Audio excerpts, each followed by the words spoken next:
కృష్ణకుమారి గారు నమస్తే అండి. నమస్తే అండి. మేడం మనకి ఆ, మీడియాలో ఏంటంటే today's news paper is tomorrow's waste paper అనే ఒక నానుడు ఉంది. దురదృష్టం అవును. దేనికంటే నేటి వార్తాపత్రికలో అభాగ్యుల ఆర్తనాదాలు ఉంటాయి. రేపది ఉమ్, వేస్ట్ పేపర్గా పలు రకాలుగా వాడినప్పటికీ మీడియా యొక్క బాధ్యత ఏంటంటే ఫాలో అప్ జర్నలిజం అనేది మీడియాకి ఒక గురుతర బాధ్యత లాంటిది.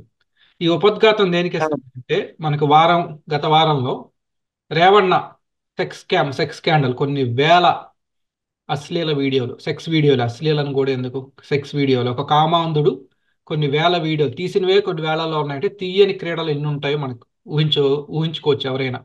వేల సంఖ్యలోనే జరుపుంటాడు, కొన్ని వందల వేల స్త్రీలు కూడా దానికి తగ్గట్టుగా బలై ఉంటారు. సరే, ఇదంతా జేడిఎస్ వాళ్ళ ఇది పక్కన పెడితే అసలు కేంద్ర ప్రభుత్వము ఇటువంటి ప్రపంచమే నివ్వెరపోయే దుశ్చర్యకి అసలు రియాక్ట్ ఎందుకు అవ్వట్లేదండి? వారం అయినా కూడా కేంద్ర ప్రభుత్వము కనీసం ఏదో ఒకటి స్టేట్మెంట్ ఇవ్వాలి, చర్యలు తీసుకోవాలి. అంటే ఇంకా జనాలు మర్చిపోతారు, మనం ఎంతసేపు హిందూ ముస్లిము లేదా ఇండియా పాకిస్తాను లేదా రామ్ మందిర్ అంటూ జనాల్ని డైవర్ట్ చేశాం కదా అని అనుకుంటున్నారా? ఎలా ఎలా చూడాలండి దీన్ని? అంటే వాళ్ళ ప్రధాన ఉద్దేశం రేపు ఎన్నికల్లో వాళ్ళకి కావాల్సిన సీట్లు తెచ్చుకోవడం అండి. ఆ కావాల్సిన సీట్లు తమ పార్టీవా, లేకపోతే తమను బలపరుస్తున్న పార్టీలువా అనేది సంబంధం లేదు. ఇప్పుడు మీకు ఆ లీడర్ అనే సినిమాలో హీరోయిన్ అంటది, ఒక ఒక లేడీ క్యారెక్టర్ అంటది, సీఎం కొడుకైతే పందైనా పర్వాలేదు అని. అట్లాగే ఇప్పుడు వీళ్ళకి ఎట్లా ఉన్నారంటే, బీజేపీ వాళ్ళు, వాళ్ళకి ఎన్ని స్కామ్లు అన్నా ఉండనివ్వండి, ఎన్ని స్కాండల్స్ అన్నా ఉండనివ్వండి, వాళ్ళెంత ప్రజల్ని పీడించిన వాళ్ళైనా అవనివ్వండి, ప్రజా కంటకులైనా పర్వాలేదు, వాళ్ళ తరఫు నుంచి వచ్చే ఎంపీ సీట్లు వీళ్ళకి కావాలి. వీళ్ళకి పార్లమెంట్ లో చేతులు కావాలి, చెయ్యెత్తాలంతే, ఓటు వెయ్యాలంతే.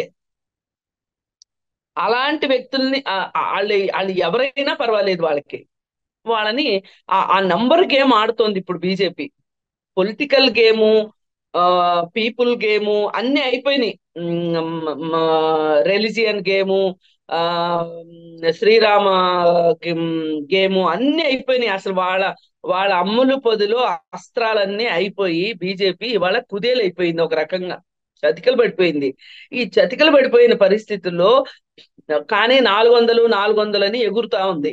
మరి 400 ఎక్కడి నుంచి వస్తాయి అని చూస్తే గనక, ఈ 400 వచ్చే బాపత్ ఏదైతే ఉందో, అమాం బాపత్ బాపతు, ఇది ఇట్లాంటి చెత్త చెదారం నీచమైన నికృష్టమైన వ్యక్తుల నుంచి వస్తే కూడా నాకు పర్వాలేదు అనుకుంటుంది బీజేపీ. అందుకే మాట్లాడట్లేదు జేడిఎస్ గురించి. మరి బీజేపీ పార్టీ అలా మాట్లాడిన తర్వాత, అంత మూతం ఇచ్చిన తర్వాత, అసలు జేడిఎస్ పార్టీ అయినా ఇంకా అంతకంటే మంచిగా ఎలా స్పందిస్తుంది? ఇప్పుడు కుమారస్వామి ఏమంటున్నాడు, ఇది వ్యక్తిగతం, ఎందుకు మమ్మల్ని అడుగుతారు అంటున్నాడు. ఇక సదరు రేవణ్ణ అయితే, ఇప్పుడు ఈ ప్రజ్వల్ రేవణ్ణ ఫాదర్ రేవణ్ణ అయితే దేవగౌడ కొడుకు.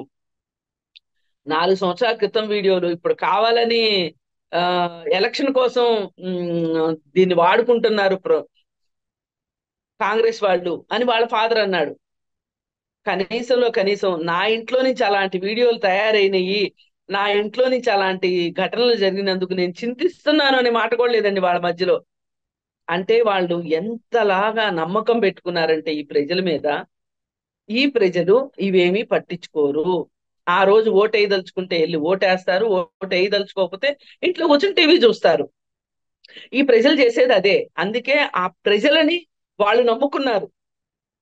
మనలాంటి వాళ్ళం ఏంటి అంటే, ఏంటిది ఏంటిది అని మాట్లాడుతున్నాం కానీ వాళ్ళు నమ్ముకున్నారు. ఇప్పుడు మారవలసింది ఎవరు అంటే, ప్రజలు మారాలి. ఇంత దురాగతం చేస్తే ఒక ఉమ్, జాతీయ పార్టీ, 10 సంవత్సరాల నుంచి అధికారంలో ఉన్న పార్టీ దీని మీద పట్టించుకోలేదు అంటే, అలాగే అది అక్కడ స్థానికంగా ఉన్న కాంగ్రెస్ ప్రభుత్వం మీద తోసేస్తుంది అంటే, ఇంతకంటే చేతగానితనం, ఇంతకంటే చవటతనము ఇంకొకటి లేదు. నేను నాకు ఆ, పదే పదే నాకు ఆ లీడర్ సినిమా ఎందుకు గుర్తొస్తుంది అంటే, ఆ లీడర్ సినిమాలో ఇంకొక డైలాగ్ ఉంటది.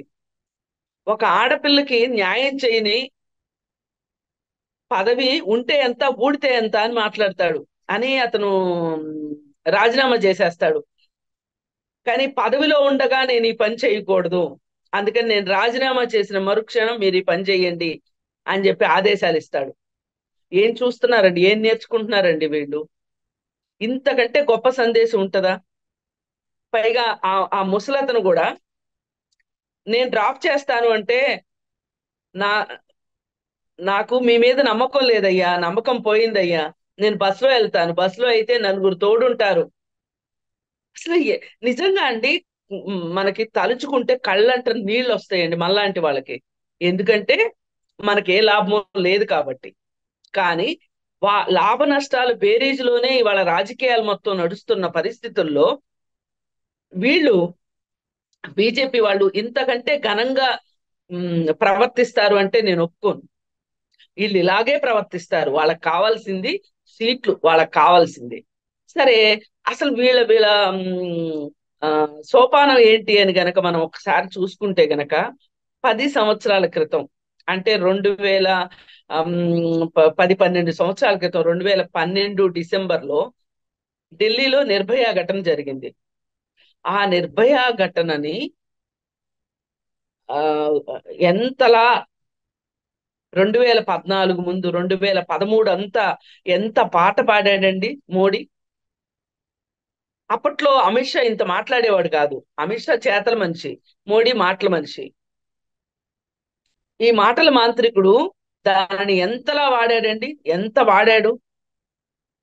మరి అదే సందర్భంలో భ్రష్టాచార్ అని చెప్పి ఆ ఆయన ఎవరో సంవత్సరాల తరబడి నిద్రపోతుంటాడు ఓ ముసలాయన.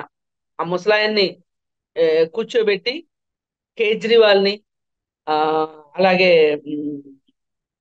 ఆమె పోలీస్ ఆఫీసర్ ని, రిటైర్డ్ పోలీస్ ఆఫీసర్ ని, వీళ్ళందరినీ కూర్చోబెట్టి అదొక ఉద్యమం లాగా చేసి లోక్పాల్ బిల్లు కావాలని, ఆ రోజు నినాదం లోక్పాల్ బిల్లేగా.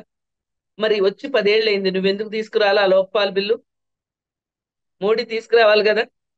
సరే, నిర్భయ ఘటన జరిగినప్పుడు ఏ మాటకు ఆ మాట కాంగ్రెస్ పార్టీ చాలా ఫాస్ట్ గానే చర్యలు తీసుకుంది, వేగంగా చర్యలు తీసుకుంది. తీసుకున్నప్పటికీ కూడా కాంగ్రెస్ పార్టీని వెంటాడి వీళ్ళు, నువ్వు ఇలా చేస్తున్నావేంటి, నువ్వు అలా చేస్తున్నావేంటి, నువ్వు ఇలా చేయాలి కదా, అలా చేయాలి కదా, అసలు ఈ దేశంలో మహిళలకు రక్షణే లేదు, అది ఇది అని చెప్పి రకరకాలుగా చేస్తే వాళ్ళు ఎంత ఫాస్ట్ గా రియాక్ట్ అయ్యి జస్టిస్ వర్మ కమిషన్ వేసి, ఇదంతా జరగడానికి కారణం ఎవరో తెలుసా అండి? మీడియా. ఆ రోజు మీడియా నిద్రపోలా.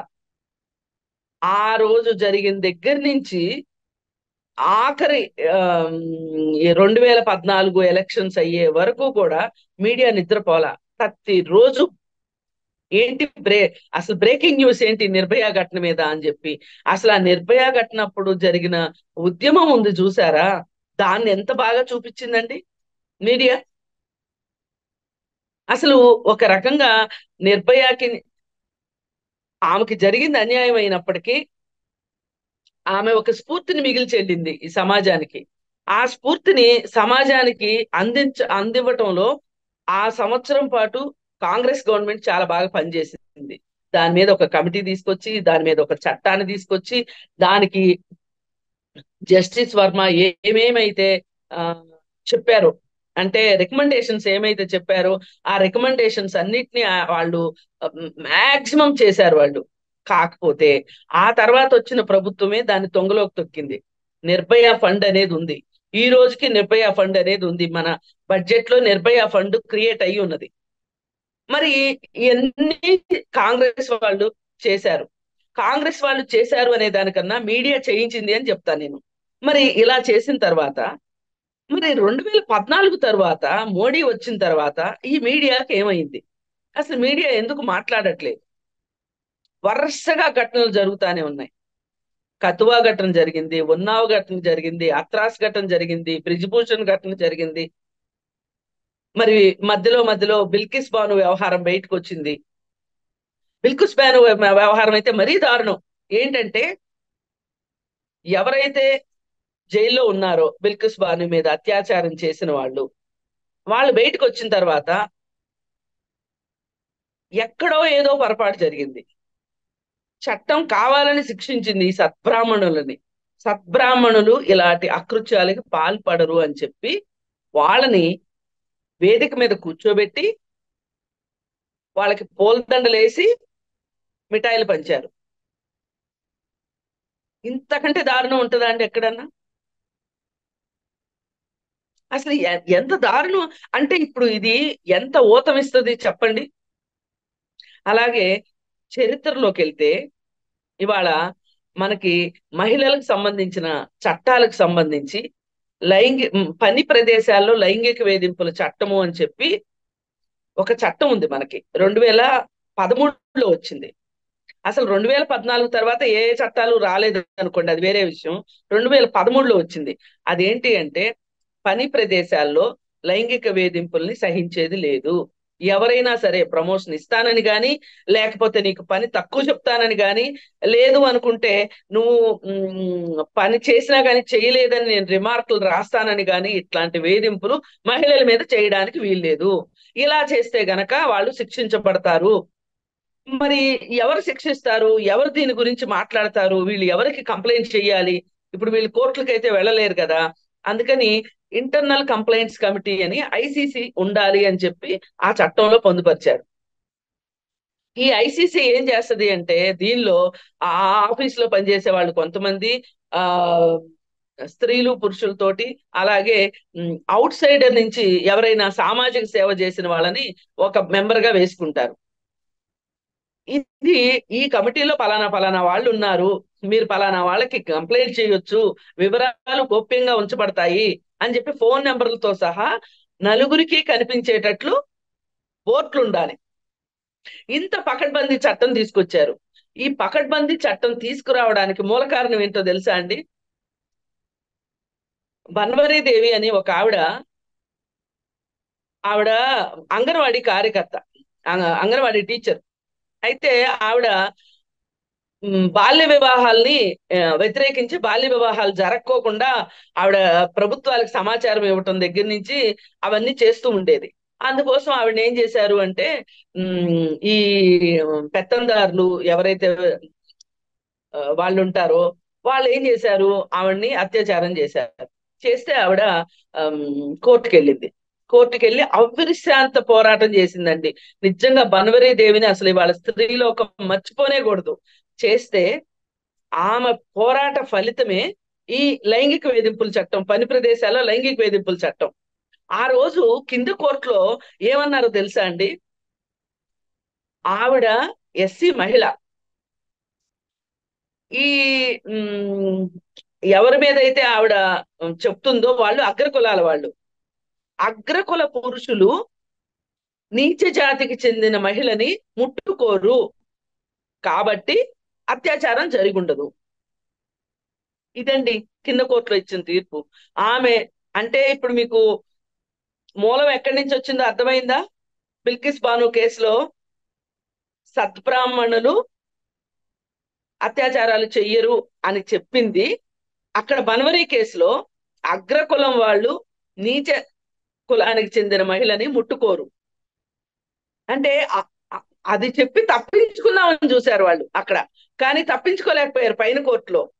కానీ ఈ రోజు ఈ నాగరిక సమాజం ఇవాళ 21వ శతాబ్దంలో మట్టుకు, ఈ కాలంలో, ఇంత ఆధునిక కాలంలో బిల్కిస్ బానో కేసు మట్టుకు నిజమే సద్బ్రాహ్మణులు చెయ్యరు అని వాళ్లే కాదు, సదరు మీడియా నమ్మింది. ఈ సమాచారం తెలిసిన చాలా మంది అవును కదా అంటే బీజేపీ వాట్సాప్ యూనివర్సిటీ మొత్తం నమ్మింది ఇదే మాట. నమ్మి బిల్కిస్ బానుని అబద్ధాలు ఆడుతుంది. బిల్కిస్ బాను ముస్లిం ట్రంప్ కార్డు వాడుతుంది. ఈ ట్రంప్ కార్డ్ ని కాంగ్రెస్ వాడుకుంటుంది. ఇది తీసుకొస్తున్నారు తప్పితే వాళ్ళు అక్కడ ఒక మహిళ, ఆమె అన్యాయం అయిపోయింది. ఆమె ముస్లిం అయితే ఏంటి, క్రిస్టియన్ అయితే ఏంటి, హిందూ అయితే ఏంటి? ఇప్పుడు ఏమన్నా అత్యాచారాలు చేయడానికి ముస్లిం పద్ధతులు వేరే ఏమన్నా ఉంటాయా అండి? ఉండవు కదా. బాధ అదే బాధ కదా, అదే స్త్రీ కదా.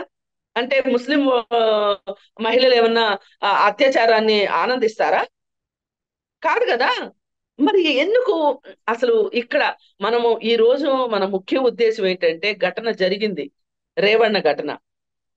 కానీ అసలు ఎందుకు ఆమ్, మీడియా ఉద్దేశపూర్వకంగా వారికి సమయం లేకనా, ఎలక్షన్స్ లో తలమునకలయ్యా, ఎందుకు బాధితుల పక్షాన మీడియా ఉండట్లేదు, ప్రభుత్వాలను ఎందుకు ప్రశ్నించట్లేదు అనేదే మన బాధ.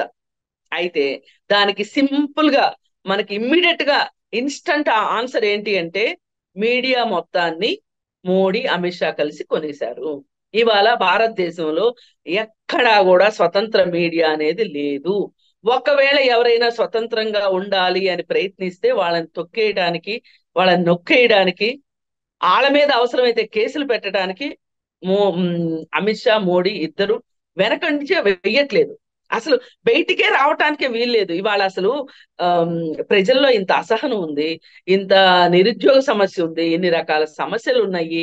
అసలు యువత మా భవిష్యత్ ఏంటి అని అనుకుంటుంది అనే మాటనే బయటికి రానివ్వట్లేదు.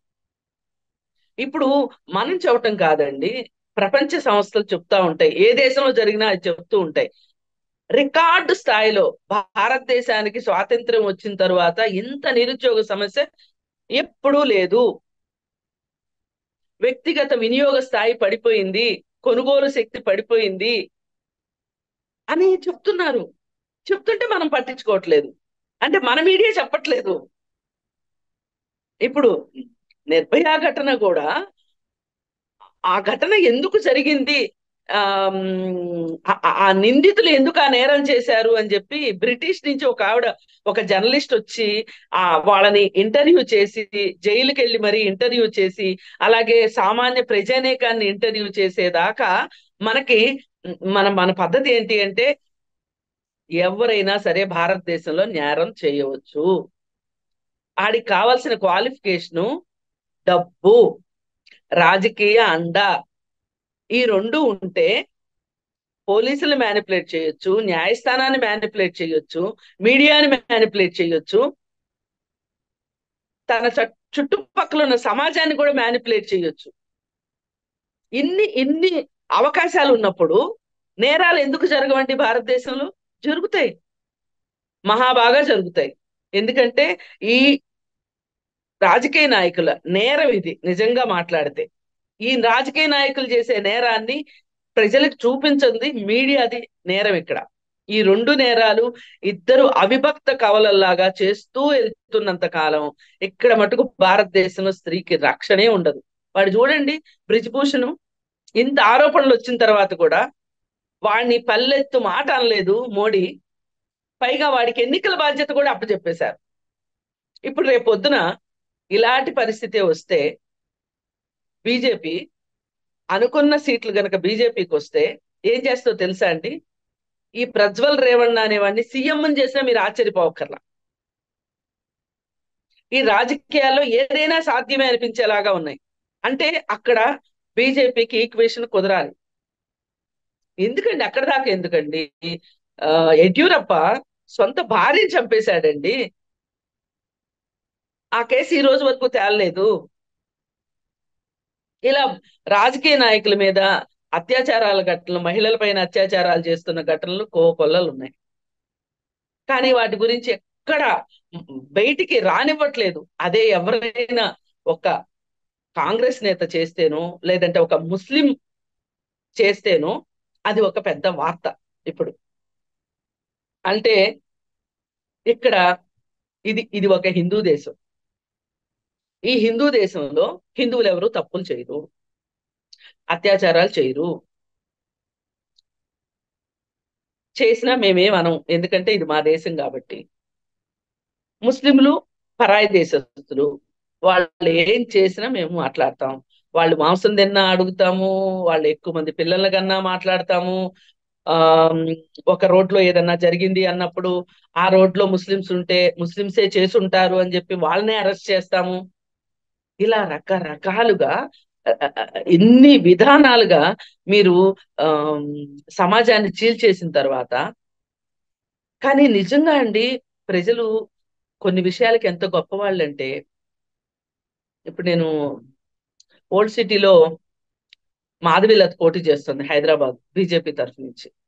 ఆవిడ వీడియోలు చూసిన తర్వాత, అంతకుముందు ఎప్పుడు నాకు ఈ ఆలోచన రాలేదు.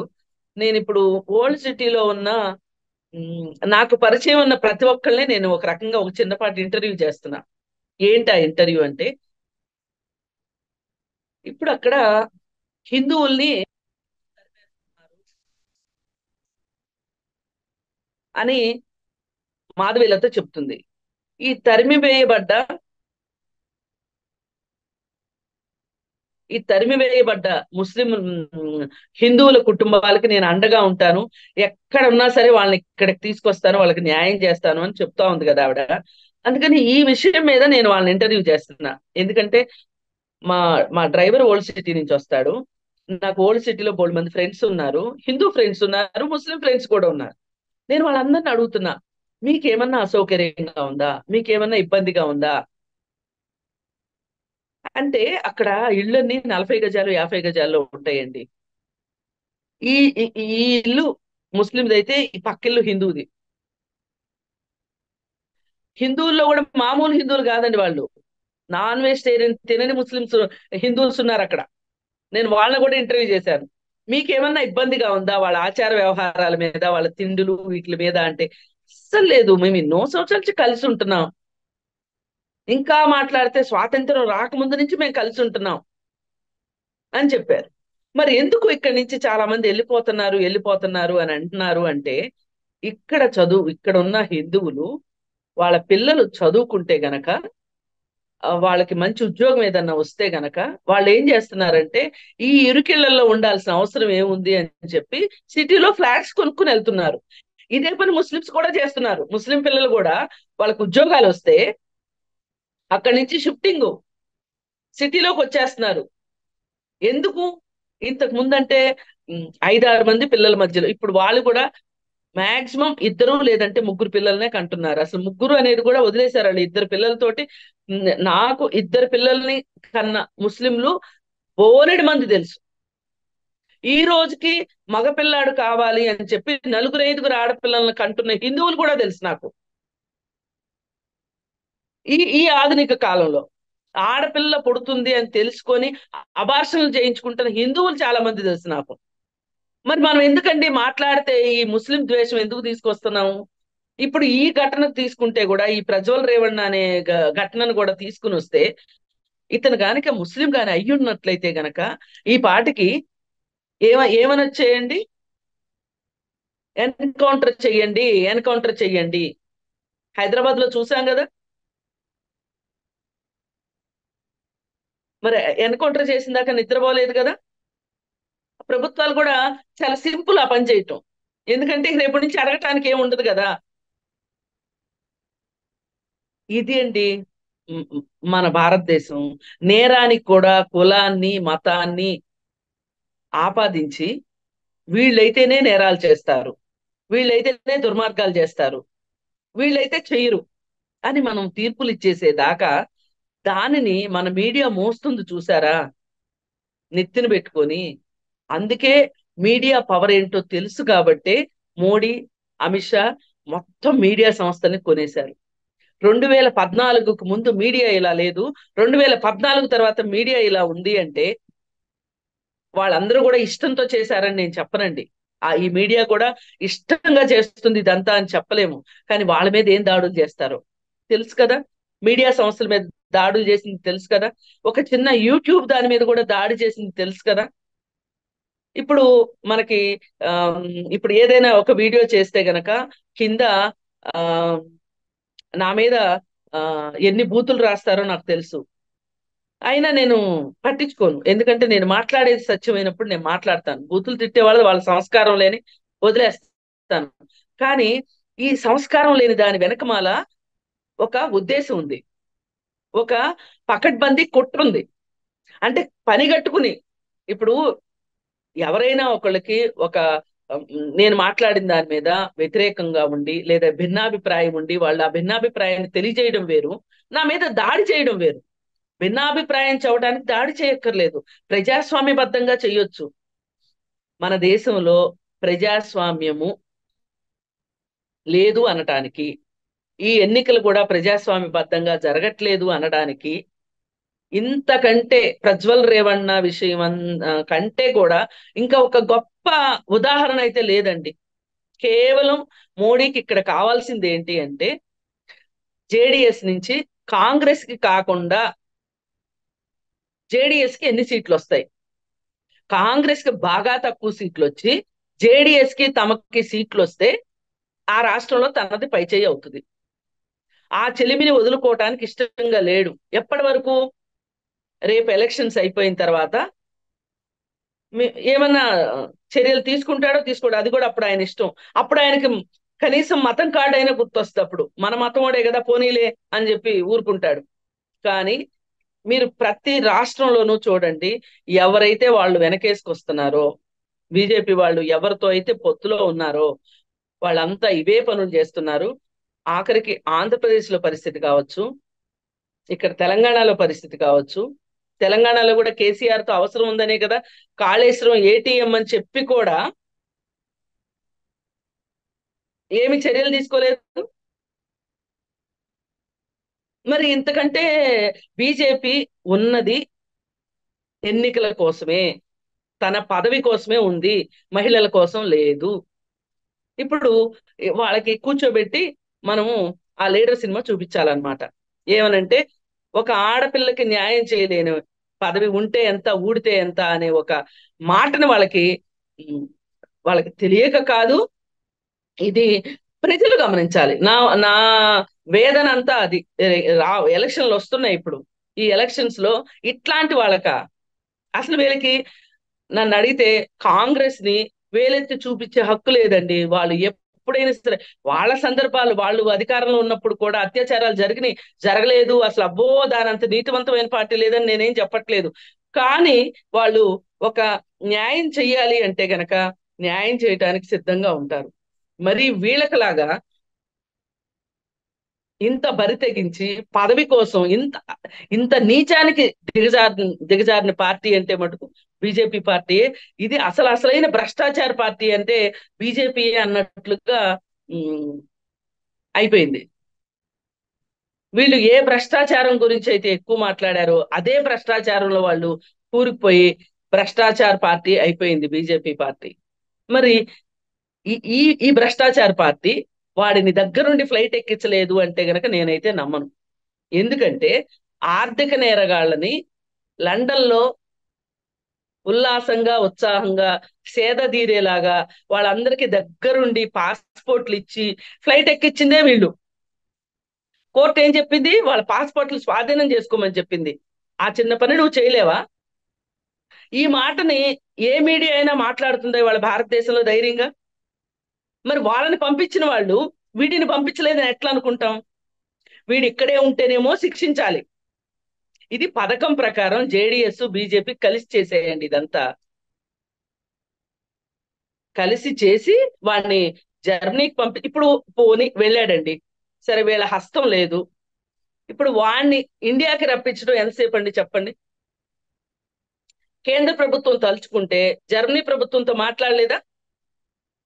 మాట్లాడి ఇలా వాంటెడ్ క్రిమినల్ అక్కడ ఉన్నాడు, వాడిని మా దేశానికి పంపించండి అంటే పంపించరా? పోని వాళ్ళు పంపించలేదు అనుకుందాం, నువ్వు ప్రయత్నం చేసావా? అసలు నీ ప్రయత్నం ఏది? నీ ఉద్దేశం ఏది? నేను ఆ ఉద్దేశాన్నే ప్రశ్నిస్తున్నా. నీ ఉద్దేశం అంతా ఎన్నికల్లో గెలవటమే. ఎన్నికల్లో గెలవటం కోసమే నీ కుప్పిగంతులన్నీ, నువ్వు ఈ అబద్ధాలన్నీ చెప్తున్నావు. పైగా ఆ ఈ ఒక హోమ్ మినిస్టర్ మాట్లాడాల్సిన మాటలేనా అవి? ఏమంటున్నాడండి హోమ్ మినిస్టర్? ఏమి అక్కడ ఉన్నది కాంగ్రెస్ ప్రభుత్వమే కదా, ఆ ప్రభుత్వం ఏం చేస్తుంది? గుడ్డిగుళ్ళాలు పరులు తవ్వుతుందా అని మాట్లాడుతున్నాడు. ఇది వాళ్ళ ఒక రాష్ట్రానికి సంబంధించిన సమస్య కాదండి. ఈ రేవಣ್ణ ఘటన దేశం మొత్తానికి సంబంధించిన ఘటన ఇది. ఈ దేశంలో మహిళలకి రక్షణ లేదా అంటే ఇప్పుడు మామూలుగా వీళ్ళు ఏం చెప్తారు? అత్యాచారాలకి చిన్న బట్టలు వేసుకుంటే జరుగుతాయి, లేదంటే అర్ధరాత్రులు ఆడవాళ్ళు తిరిగితే అర్ధరాత్రి మీకేం పని, ఇలా కదా మాట్లాడతారు. మరి ఇప్పుడు ఈ మహిళలంతా ఇప్పుడు ఇళ్లలో పనులు చేసుకునే వాళ్ళు, ఆ 47 ఏళ్ల మహిళ ఆవిడ చాలా పద్ధతిగా చీర కట్టుకుని ఉండుంటది. వాళ్ళ అమ్మాయిని కూడా వీడు చెరబట్టాలని చూశాడు అంటే, అంటే వీడి నుంచి కాపాడుకోవటానికి ఆ తల్లి ఎన్ని కష్టాలు పడి ఉంటదండి. ఆ తల్లి తనను తాను రక్షించుకుంటంతో పాటు తన కూతుర్ని కూడా రక్షించుకోవాల్సిన అవసరం కల్పించారంటే అసలు మీరు మనుషులేనా? ఇలాంటి వాళ్ళ సీట్లు మీకు ఎందుకండి? నాకు అర్థం కావట్లేదు. నా బాధ అంతా అది. ఇప్పుడు ఇప్పుడు అత్యాచారాలు జరుగుతాయండి. జరగవు, జరగకూడదు అనడానికి లేదు. జరుగుతున్నాయి కాబట్టి. కానీ ఆ జరిగిన తర్వాత నువ్వేం చేసావనేదే ఇక్కడ మనం మాట్లాడాల్సింది. దీనిని మట్టుకు కనీసం మోడీ, అమిత్ షా ఇద్దరు సిగ్గు శరం వదిలేసి వాళ్ళ పదవుల కోసం, వాళ్ళని వాళ్ళు రక్షించుకోవటం కోసం బలి చేశారు అనుకుందాం ఈ కేసు వ్యవహారంలో. కానీ మీడియా మట్టుకు నిద్ర లేవాలి. ఇకనైనా నిద్ర లేవాలి. ఈ మోడీ షా విష కౌగిల్ నుంచి మీడియా బయటికి రావాలి. బయటికి వచ్చి ఇట్లాంటి ఘటనలను చూపించాలి. అలాగే ఆ, మ్, ఆమె స్త్రీ శిశు సంక్షేమ శాఖ మంత్రి ఉంది ఢిల్లీలో. ఆవిడ ఆవిడకి ఏంటంటే చాలా ఆమె పర్స్పెక్టివ్ అంతా ఎలా ఉంటుందంటే, బీజేపీ పాలిత రాష్ట్రాలు, బీజేపీ ఏతర పాలిత రాష్ట్రాలు, ఈ రెండే ఆవిడకి గీటురాళ్ళు. బీజేపీ పాలిత రాష్ట్రాల్లో ఏం జరిగినా ఆవిడ మాట్లాడదు. బీజేపీ ఏతర పార్టీలు ఉన్న రాష్ట్రాల్లో మట్టుకు ఆమె ఎప్పుడు బైనాకులర్స్ వేసుకుని చూస్తా ఉంటది అనమాట. ప్రెస్ మీట్ పెట్టడానికి రెడీ కూర్చుని ఉంటది. అక్కడ జరిగింది అని తెలియంగానే ప్రెస్ మీట్ పెట్టేస్తుంది స్మృతి ఇరానీ, ఆ మహామహిళ. మరి ఆ సందేశ్ కళ్యాణి విషయంలో నువ్వు తీసుకున్న స్టాండు బెంగళూరులో ఎందుకు తీసుకోలేదు? ఈ రోజుకి ఎందుకు కనీసం ఖండనండి చర్యల సంగతి తర్వాత. ముందు అసలు మీ మీ ఉద్దేశం నేను ప్రశ్నిస్తుంది. ఇప్పుడు ఇది కేసులు అవుతాయా, న్యాయం జరుగుతుందా లేదా, వాడు న్యాయాన్ని ఎంత కొంటాడు, అవన్నీ నేను మాట్లాడట్లా. ఇప్పుడు కనీసం మీ చిత్తశుద్ధి, మీ మీ మనసుని ప్రశ్నిస్తున్నా నేను. మీ మనసులో ఏముంది అసలు? ఒక్కటే ఉంది, అర్థమైపోయింది మాకు. ఏంటంటే మీకు అధికారమే పరమావధి. ఇంతకంటే అసలు ఈ కేసు గురించి, ఈ కేసు తేలే వరకు ఇంకొక కేసు జరగదని నేను అనుకోవట్లేదు. జరుగుతూనే ఉంటాయి. ఆ జరిగినప్పుడు ప్రభుత్వాలు ఎలా స్పందించాలి, మహిళ పట్ల ఎట్లా, మహిళకు ఒక ఒక స్వాంతన ఇవ్వాలి. అరే నాకు జరిగింది అన్యాయమే, కానీ నాకు ఒక నన్ను ఆదుకునే ఒక చెయ్యి నాకుంది, నన్ను దగ్గరకు తీసుకునే ఒక చెయ్యి ఉంది నాకు. అలాగే నా బాధని పంచుకుని నాకు సహానుభూతిని చూపించే ప్రభుత్వాలు ఉన్నాయి నాకు అని నమ్మాలి. ఇప్పుడు ప్రభుత్వాలు కూడా అదే చెయ్యవలసింది. నిమ్మకు నీరెట్టినట్లు కూర్చొని అసలు పట్టనట్టు, అసలు ఇది జరగనట్టు, లేదు లేదు గీదు అంటే ఏం చేస్తున్నారు అంటే ఇది మళ్ళీ కాంగ్రెస్ కుట్ర. అంటే కాంగ్రెస్ ఏమైనా చెప్పిందా అండి వాడికి నువ్వు ఇలా అత్యాచారాలు చెయ్యి, అలాగే వాటిని వీడియోలు తీయి, వాటిని పెన్ డ్రైవ్ లో దాచుకో, రోజు కాసేపు చూసుకో అని కాంగ్రెస్ చెప్పిందా? వాడు చేశాడు, ఒక మానవ బలహీనతతోనే చేశాడు అనుకుందాం. కానీ ఆ మహిళల బాధ, వాళ్ళ కష్టాలు, ఇప్పుడు అసలు అసలు సినిమా ఇప్పుడు స్టార్ట్ అవుతుంది. ఏంటో చెప్పమంటారా? ఇప్పుడు వీడు ఎవరినైతే మ్యూచువల్ కన్సెంట్ తో వచ్చారా, లేకపోతే బెదిరించి తీసుకున్నాడా, అంటే తన పార్టీలో వాళ్ళనే చేశాడా, లేదంటే ఉద్యోగాల కోసం వచ్చిన వాళ్ళని చేశాడా, లేకపోతే ఎవరితో చేశాడా అనేది కాసేపు పక్కన పెడితే, వాళ్ళందరూ ఇప్పుడు ప్రాణాలు అరిచేతిలో పెట్టుకొని మా పరువు ఎప్పుడు పోతుందో, మా విషయం ఎప్పుడు బయటకు వస్తుందో, వస్తే మా ఇంట్లో కలతల సంగతి ఏంటి, మా ఇళ్లలో పరిస్థితి ఏంటి, మా మా ఇళ్లలో మా స్థానాలు ఏంటి అని ప్రాణాలు అరిచేతిలో పెట్టుకున్న మహిళలు ఉన్నారు. ఇప్పుడు వాళ్ళకి న్యాయం చేయటం కోసమైనా ఇమ్మీడియట్ గా చేయాల్సింది ఏంటి అంటే, ఆ సీడీలు ఎవరి దగ్గర నుంచి అయినా సరే బయటికి వెళ్ళడానికి వీలు లేదు, అవి ప్రచారంలో ఉండటానికి వీల్లేదు, అసలు సర్క్యులేట్ అవటానికి వీల్లేదు అనేది. ఎంత ఎన్నికలన్నా ఉండేవండి, ఇది ఒక నేషనల్ ఎమర్జెన్సీ లాగా తీసుకుని దానికి ఫస్ట్ అడ్డుకట్ట వేయాలి. అది ఆ చర్య జరగాలి. అది జరిగితేనే ఆ మహిళలకి కాస్త ఊరటనిచ్చిన వాళ్ళం అవుతాం. జరిగింది ఏదో జరిగింది. ఇప్పుడు నష్ట నివారణ చర్యలు ఏంటి? అతన్ని శిక్షించడం ఒక పక్క, దీనివల్ల సమాజంలో జరిగే నష్టాన్ని మనము అదుపు చేయటం ఎట్లా అనే దాని మీద ఇవాళ కూలంకషంగా, అసలు పార్టీలకు అతీతంగా జరగాల్సిన విషయం అండి ఇది. అన్ని పార్టీల్లోనూ మహిళలు ఉన్నారు, అన్ని ఇళ్లలోనూ మహిళలు ఉన్నారు. మరి మహిళలకు సంబంధించిన సమస్య అనేసరికి వీళ్ళకి పార్టీలు ఎందుకు గుర్తొస్తున్నాయి, మతాలు ఎందుకు గుర్తొస్తున్నాయి? ఇంత చిన్న బుద్ధితో ఉన్న రాజకీయ నాయకులకు మటుకు బుద్ధి చెప్పాల్సిన బాధ్యత ఉంది. అది మీడియానే చేయగలదని నేను నమ్ముతున్నా. ధన్యవాదాలు మేడం. ప్రతి మీడియా సంస్థ కూడా ఇలాగా ఆ, రోజు ప్రశ్నించక్కర్లేదు, కనీసం వారానికి ఒకసారైనా ఇటువంటివి గట్టిగా ప్రశ్నిస్తే రాజకీయ పార్టీలు కూడా తమ బాధ్యత నిర్వర్తిస్తాయని ఆశిస్తున్నాను మేడం. ధన్యవాదాలు. ధన్యవాదాలు.